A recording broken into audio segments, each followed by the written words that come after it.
चंदन प्रेमी की आवाज में गाना सुनी रीमिक्स।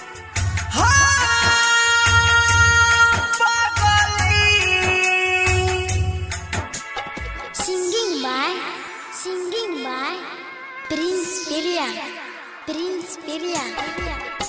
पागल कहै छै जग सारा पगली ससुरा से आजो ना दुबारा। इलाका किसी का हो धमाका डीजे चंदन का होगा।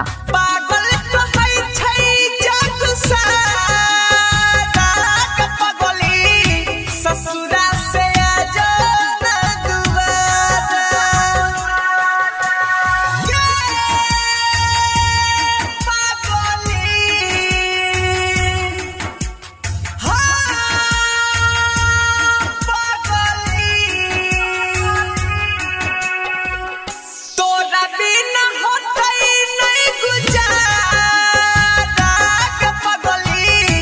ससुरा से आजो ना दुबारा।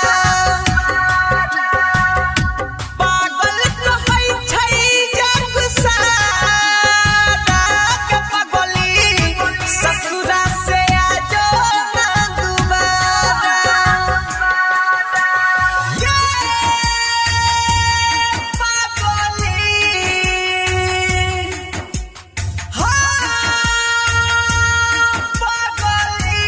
इलाका किसी का हो धमाका डीजे चंदन पुखराम कट्टया डीजे का होगा।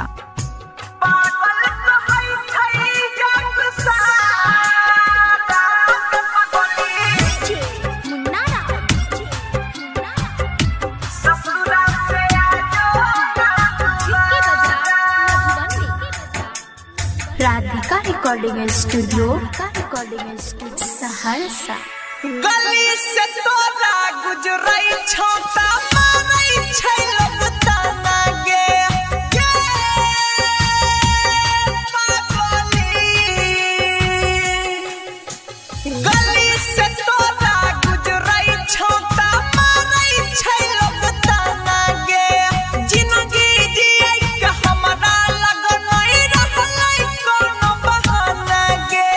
कहबी त हम वही जो ले जाके कहीं दुनिया बसेबो बन जइबो हम ही सहारा पगली ससुरा से आजो ना दुबारा।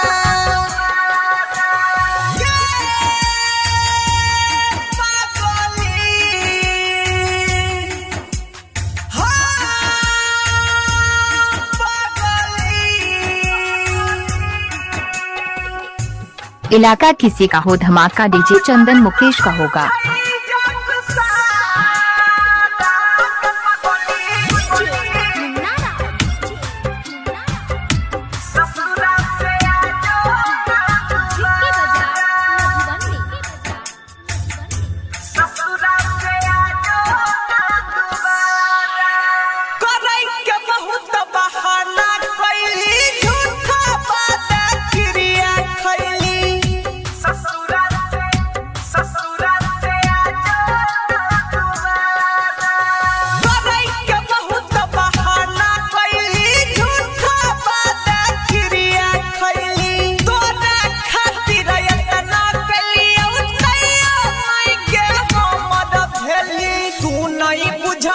केना जियै छौ राम जी त संग दारू पियै छौ कैलही पीर